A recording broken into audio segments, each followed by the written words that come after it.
আসসালামু আলাইকুম। আসলে কবুতর কেনার সময় দিলে অনেক সমস্যার সম্মুখীন হওয়া লাগে। ঠিক আমিও সমস্যার সম্মুখীন হয়েছি। গতকালকে একটা বাচ্চা মারা গেছে। তার কারণ হচ্ছে বাবা মা বাচ্চাকে খাওয়ায় না, এই বাচ্চাটাকেও তার বাবা মা খাওয়ায় না।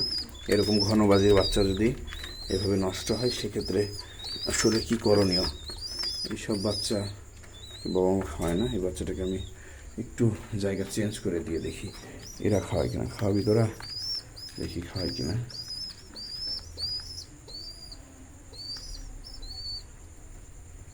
একবার ট্রাই করে দেখা যেতে পারে এরা খাওয়ায় কিনা। এদের একটা বাচ্চা আছে, বাচ্চাটাকে তেমন ভালোভাবে খাওয়ায়নি। আসলে কবুতরগুলো বাচ্চা খাওয়াচ্ছে না ঠিকভাবে।